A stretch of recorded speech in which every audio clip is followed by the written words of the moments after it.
How's it going, everyone? Michael here. So, I'm going to do a video on something I've kept very quiet. Very few people have been told this, and I've decided I'm at that point in my life where I just need to be honest with myself, not feel embarrassed about stuff, and just get it out there. I've got sleep apnea, and I know, like, everybody says, oh, that's not, they've heard people that have had it, or they might know someone that might have it. But when you actually get it, it's it's a life changer. Now, for the last year and a half, never had it during lockdown, but after lockdown, I noticed that at lunchtime in the evening, I'd be able to just fall asleep in the armchair. Like that, no problem at all. I'd instantly just be able to nod off, and it got to a point where I was always tired in the afternoons, and I never really thought much of it until the other half was saying the snoring's getting ridiculous, she's having to wear earplugs because it was that bad. And there's a few times I've woken up choking in the middle of the night, but she's woken me up and told me that I've actually stopped breathing. So I went to the GP and just, I was expecting the normal, change your diet, do this, But she sent me off to this sleep clinic at Bournemouth Hospital, and they gave me this watch thing that was connected to my thumb and my finger and some like monitor thing. And I wore that for 3 nights, and I went back, handed it back to them, and then I waited. And I waited. And it was only about 3-4 weeks later that I had to contact them to find out what was going on. Because the day that I was supposed to get my results and everything else back was actually a strike day. So I went back in, and I'm not going to get into all that. Anyway, I managed to get the results. They phoned me up and they said, you've got severe sleep apnea. And I was like, all right, okay. We need to see you. You need to come in and see us. So I went over and saw people in a different. I'm not going to start dropping where I'm going and everything else, but I went to a different hospital, and I sat down with a consultant, and she said to me, I stop. But she said to me, she goes, you stop breathing 84 times an hour. Now, I thought, well, there's only 60 minutes in an hour, so how bad is, what we talking here? I was just trying to get it all in my head, and she said, you're dying. And when she said that, I just sat back and, F off. I'm trying not to swear in my videos now. This is going to be another video of something I'm doing. But she said, yeah, she goes, you are dying. And it took me a while to sort of like sink in.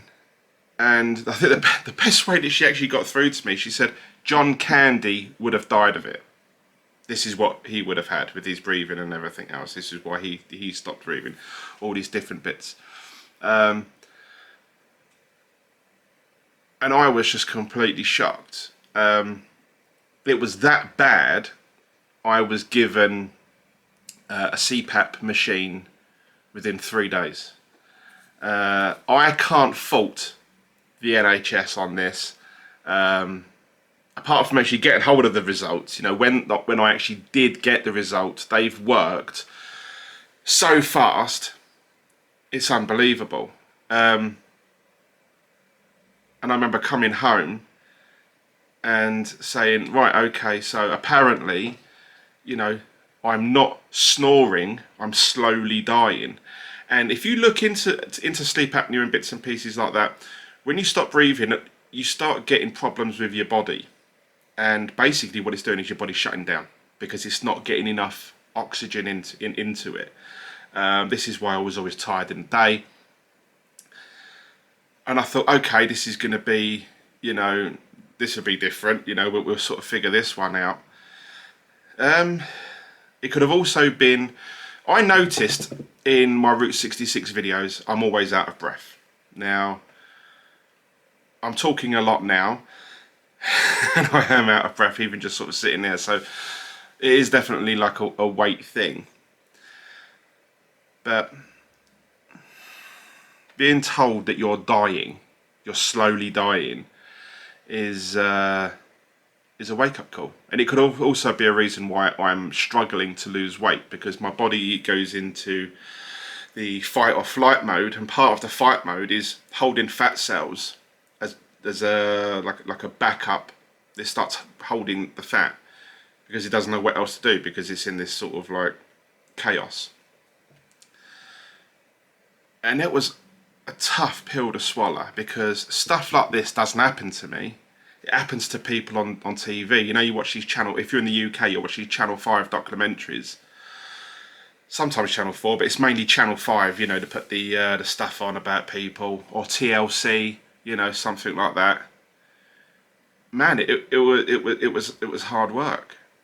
And then the day come when they asked me to go straight to the hospital for a fitting of this machine.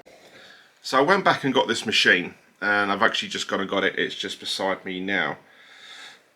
And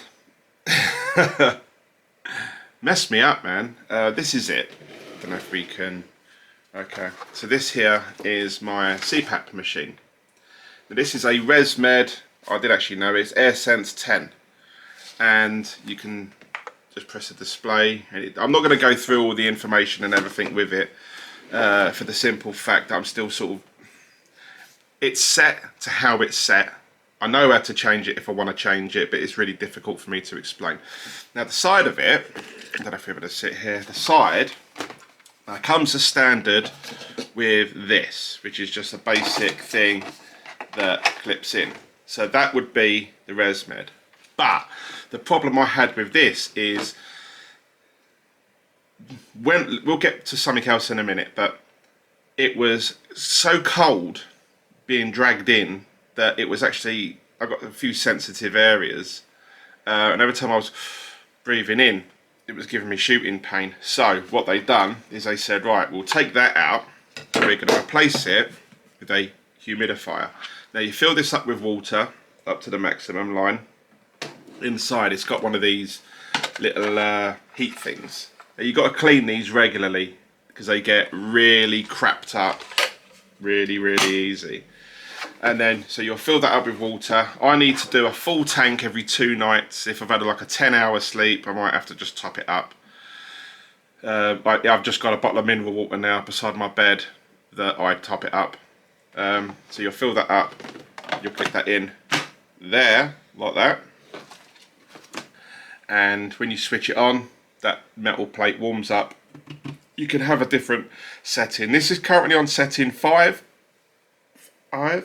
Because that's just working better for me right now. It's not necessarily stopping dry mouth, which is something that a lot of people get, but as time's gone on, I am getting dry mouth less and less, and I think it's because I'm drinking a lot more now, because I'm now in the gym. I'm desperate to lose this weight. So let's go back to, I get this machine, they show me how to use it, they fit me with a mask. And because I'm a mouth breather, I have to have like a one that goes over my head. So I go to bed every night either looking like Bane or Maverick from Top Gun. So this is it. This is my mask. Okay, so this pipe, which is connected into the back of the machine, clips on the front there. And what I've got to do, it is a pain in the arse. I'm going to go over some problems that I've got with this in a minute. But it actually it's a pain in the arse because it's messing up my top of my hair here and the sides of my beard because of the straps. But I'll put it on. This is just like a basic thing I do quick. So that goes on like this. I've got a side bit clips there. A bit. Now this is done by a magnet. Now that's all on, that's secure. turn the machine on. And there we go. I can feel right now I've got some air releasing from the top. So I'm just going to tighten that up. And now, this is it. I have to go to bed every night. I have to go to bed every night like that.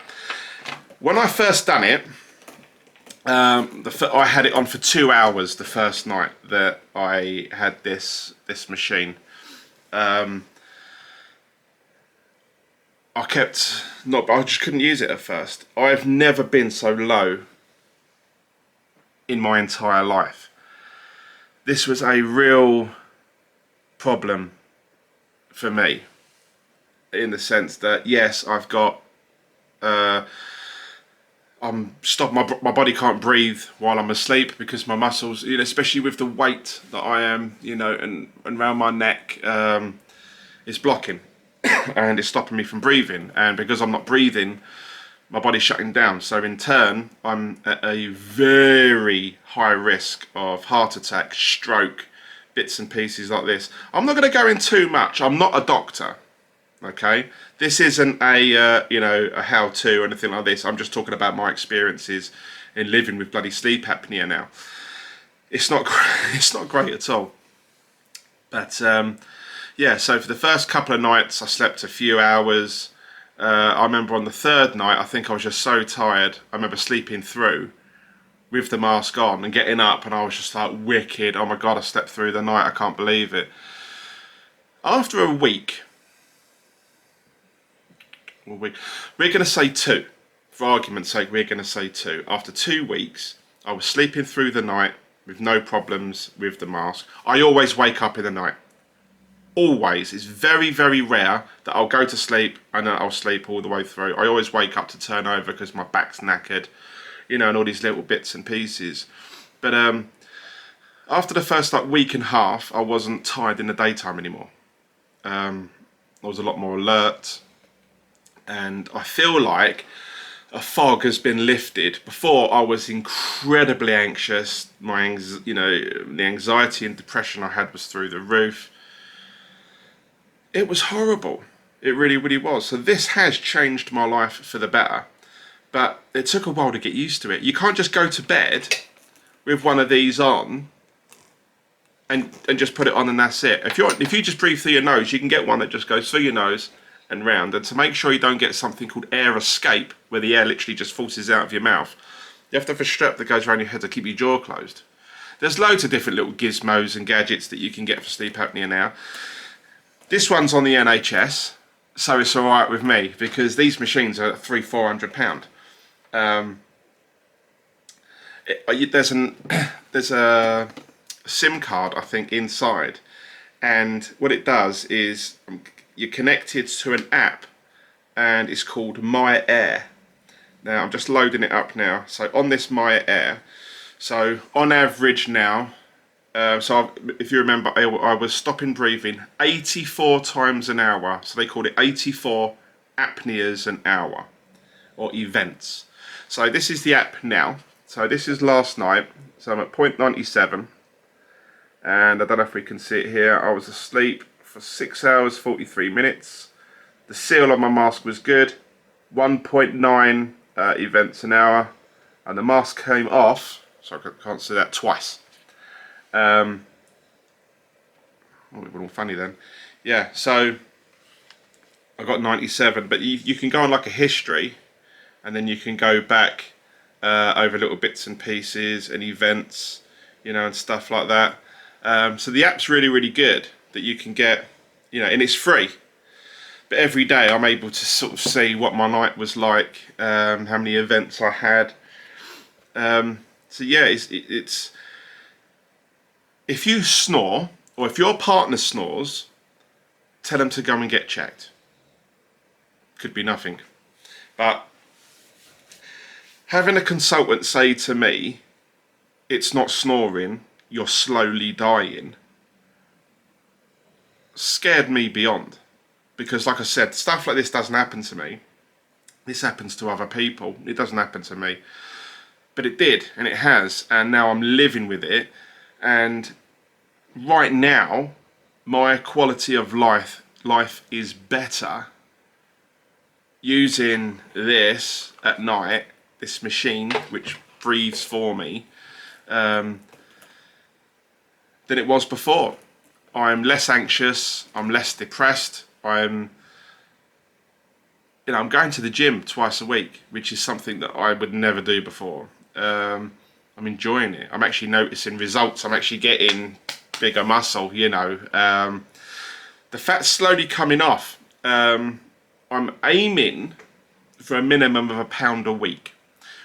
And the reason why I'm doing it like that is I've gone from, say, 8,000 calories a day probably down to about 4, so I've halved. Now, although they say, oh, you should be you should be having 2,500 calories as a man, 2,000 as a woman.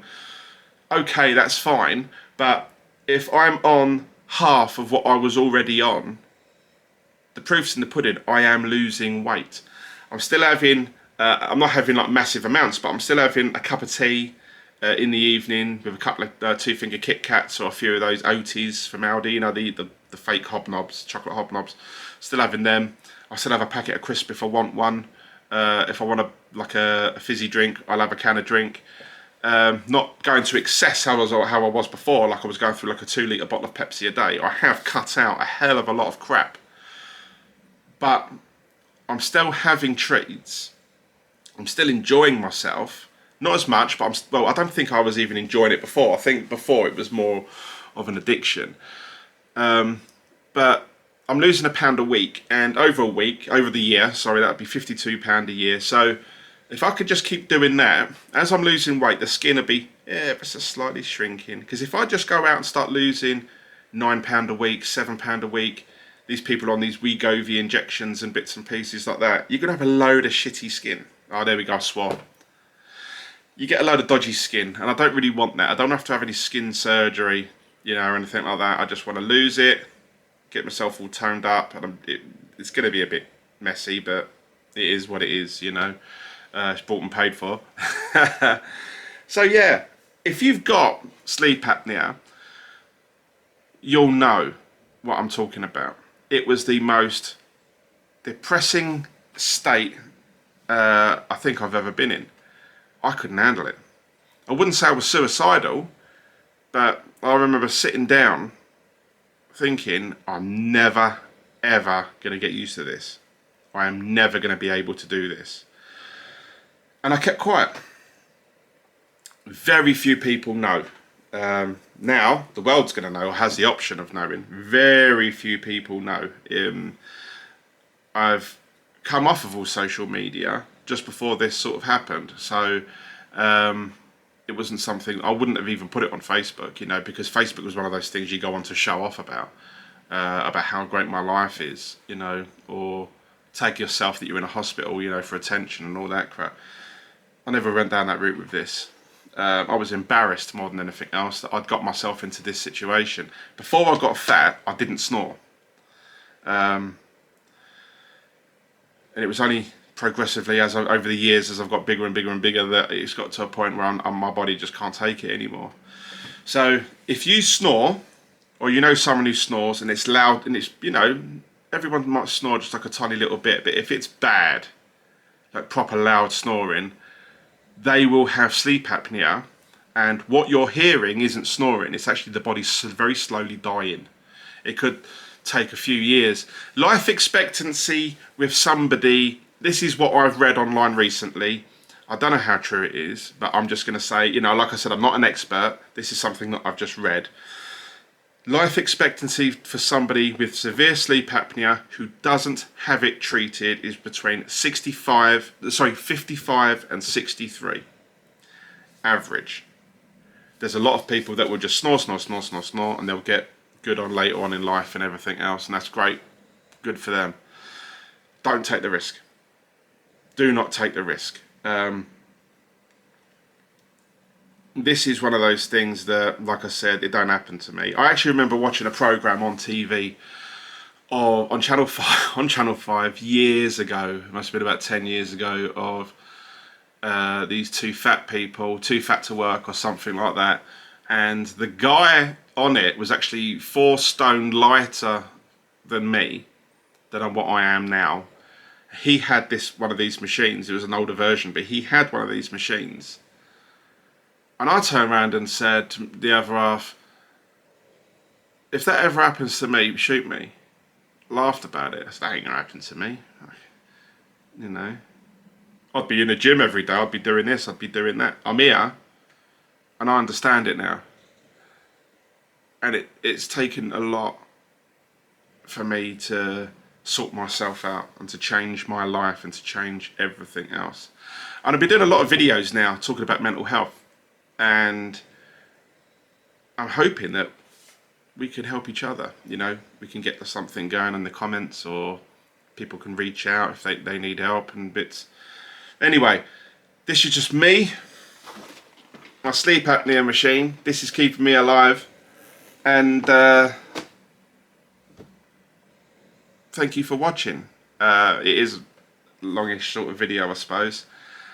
Thank you if you've got this far. Brilliant. Thank you so much. This has been a difficult and personal route for me to sort of go down, and I just want people to know, if they've just been diagnosed or they're in the process of being diagnosed and they're thinking about all these different things with sleep apnea, believe me, please trust me, it gets better. It gets so much easier. So much so, if I was to go upstairs and have a lay down now, I wouldn't be able to sleep properly without the mask on. I'm hoping this isn't going to be forever. I'm hoping that once I've lost a ton of weight, that they say, oh, it was a weight related issue, and it's gone away because I've lost the weight, and the weight and heaviness around my neck and everything else has gone. My body's able to breathe. If it doesn't, it is 50-50. They've told me that there's a possibility that I'm going to have this every night for the rest of my life. If you're going on holiday, you can get a letter from the hospital and take this on as extra hand luggage at no extra cost. This is a law with every airline, okay? They have to do it. I've checked this out because my aunt was ill recently and I was looking into flights going over, and I spoke to a friend of mine who works at a very big airline, and she confirmed that if you've got one of these machines, you can take it on as extra hand luggage because it's classed as a medical device. It's not luggage, it's a medical device. But you will need a letter from the hospital to say that you are okay to take this out of the country and that you need it. It's an official form. When you get to the airline, they'll put this through the scanner and everything else anyway. But you'll be given a form, and you can tell the airline in advance that you've got one, and you'll have a letter at the airport. Because let's face it, you're going to get to the airport, especially Heathrow. If you're in the UK, you go to Heathrow, you know what it's like in there. They've all got, oh God, you know, they're difficult. They make things very difficult for you. You know, it could be a lot easier, but they don't like to. So you'll have a letter. The person you've given it, you'll give it to, has probably never been trained in this department. So he'll have to go and get a supervisor or something like that, or she'll have to go and get a supervisor. But you'll have a letter. You can take these out of the country. You can take them on a plane on top of hand luggage. All right. So that's something that you just barely need to keep in mind. And then you can breathe no matter where you go in the world. So, I hope this video has helped at least one person. If it doesn't, it's helped me get it off my chest and getting it out there. I will see you in another video sometime soon. Please take care. Please stay safe. Please look after your health, whether physical or mental. Life is too short to not. Alright? Have a good one, and I'll see you sometime soon. Take care, guys. Bye-bye.